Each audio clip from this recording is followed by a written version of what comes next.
Photo by 20th Century Fox. Walt Disney Pictures. Word broke on Monday of discussions between 21st Century Fox and the Walt Disney Company that would see the latter buy most of the former.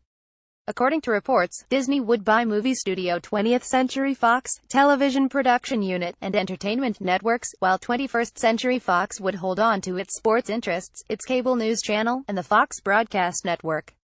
While the possibility of Disney holding the complete distribution rights to the original Star Wars, National Geographic programming, and other properties has Wall Street buzzing with anticipation, the possibility of this merger means one important thing for fans of comic book movies and television shows: the return of the X-Men and Fantastic Four characters to Marvel Studios.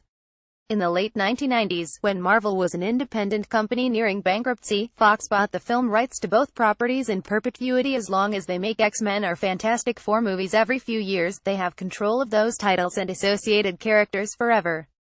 But should Fox actually sell the studio to Disney, it will mean some of Marvel Comics' most popular characters can finally appear alongside the stars of the Marvel Cinematic Universe, and the potential for character crossovers and storyline adaptations is staggering.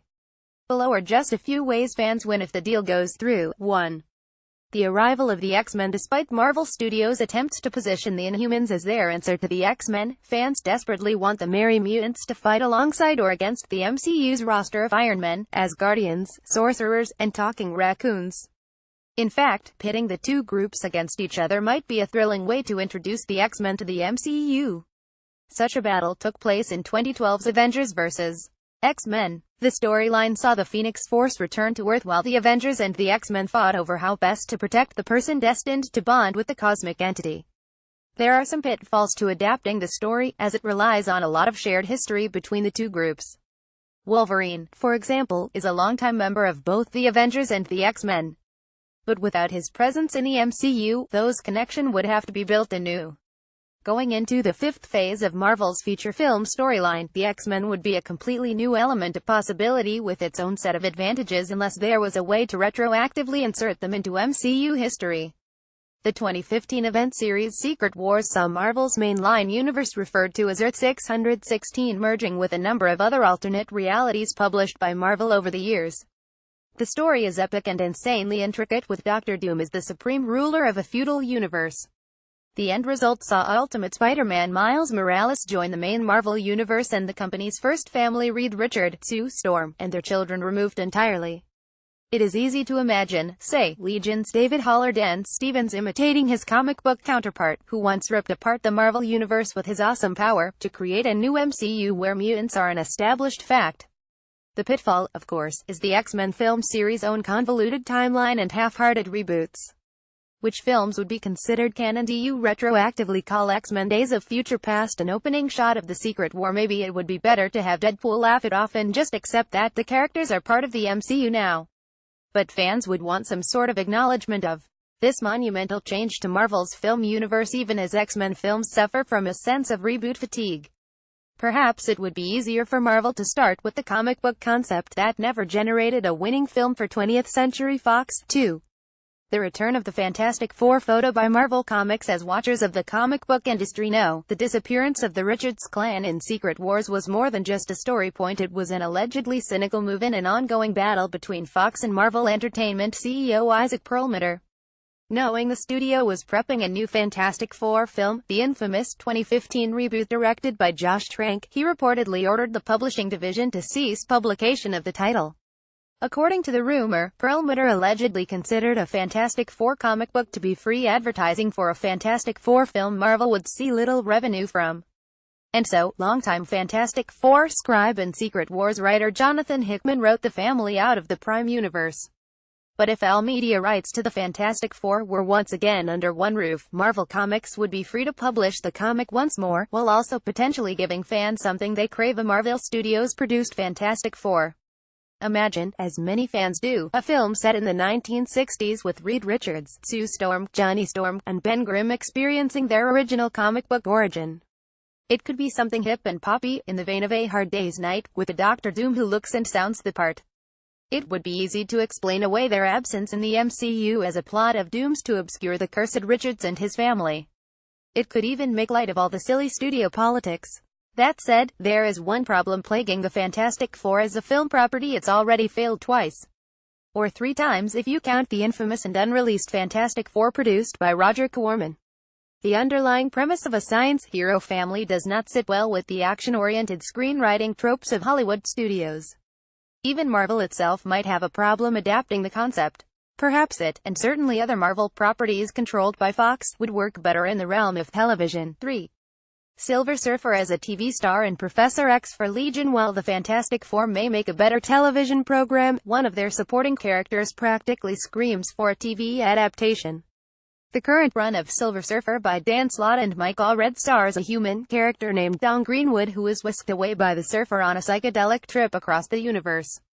As the two journey across the stars and help people out of jams, Don shows the often aloof and spacey Surfer, real name Norrin Radd, the value of consideration and compassion.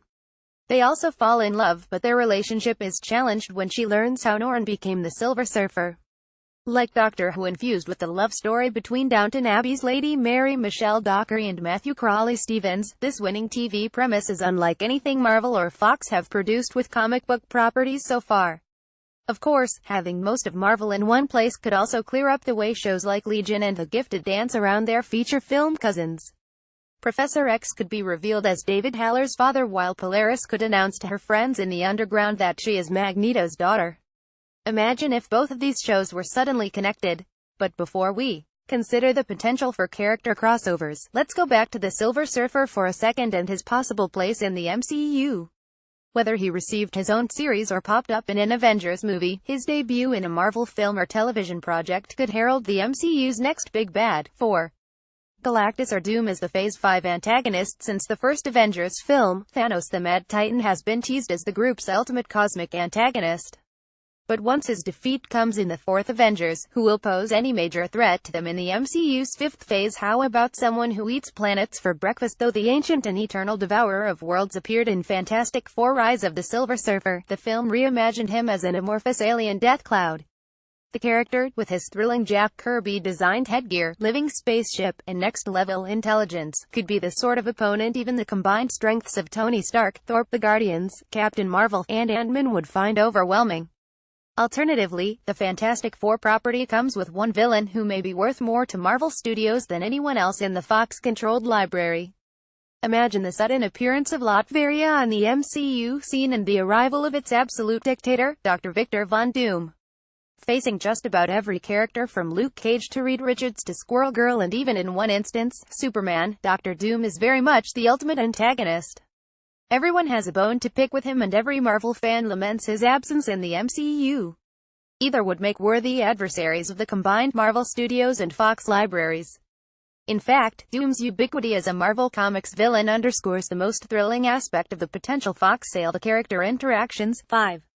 Character crossovers to make fans weep. Hulk and Wolverine's first meeting has never been realized in live action or even cheekily referenced in any film.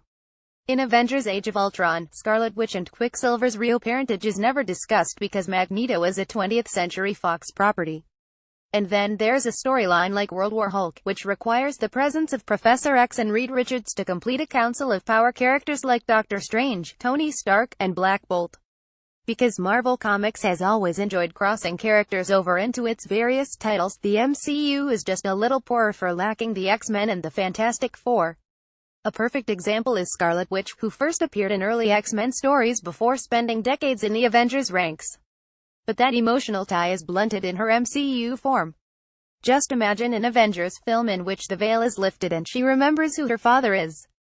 Imagine a Secret Wars-style mashup in which she meets her father in the form of Michael Fassbender or Ian McKellen and the Evan Peters version of her brother. Imagine the drama and the confusion for a character who has had little to do in the MCU so far. And that's only one example. Consider the potential for laughs should Deadpool and Ryan Reynolds find their way into the MCU. Relish the possibility of Chris Evans in a new Johnny Storm making a wink and nod reference to his own Fantastic Four past.